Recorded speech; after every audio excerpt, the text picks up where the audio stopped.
ఆ దృశ్యాన్ని కెమెరాల్లో బంధించే సెల్ ఫోన్లలో బంధించే ఆనందంలో మరి జయధ్వానాలు మర్చిపోతున్నాం. మరొకసారి గట్టిగా కరతాళధ్వనులతో రాజీవ్ గాంధీ గారికి జయధ్వానాలు పలుకుదాం. భారతదేశాన్ని కొత్త పుంతలు తొక్కిస్తూ విద్యార్థులకు యువతీ యువకులకు సమకాలీన అవసరాల అవగాహన కల్పిస్తూ దేశాన్ని ముందుంచిన భారత పూర్వ ప్రధానమంత్రి భారతరత్న రాజీవ్ గాంధీ గారి విగ్రహాన్ని ఆవిష్కరించుకున్న సందర్భంలో మరొకసారి గట్టిగా కరతాళధ్వనులతో మన ఆనందాన్ని వ్యక్తం చేద్దాం.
చిరునవ్వులు చిందిస్తూ ఒక ఆశావహ దృక్పథంతో సానుకూల దృక్పథంతో ఆలోచిస్తే సాధించలేనిది లేదు అనే స్ఫూర్తి ఆ విగ్రహం మనకు అందిస్తోంది.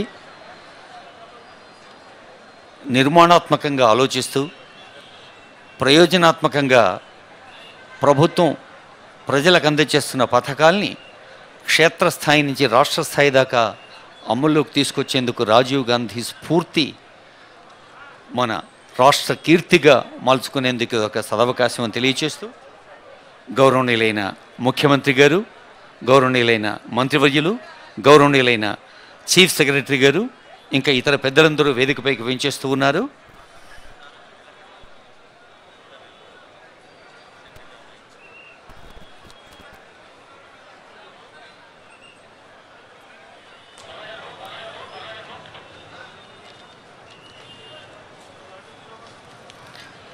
ప్రజాస్వామ్యానికి ప్రాణ ప్రతిష్ఠ చేసేది ఒక సానుకూల దృక్పథంతో నిర్మాణాత్మకంగా ఆలోచిస్తూ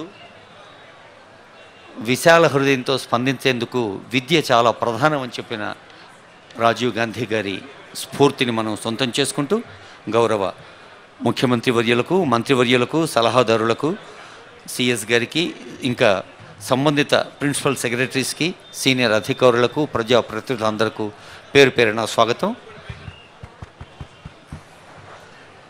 హలో.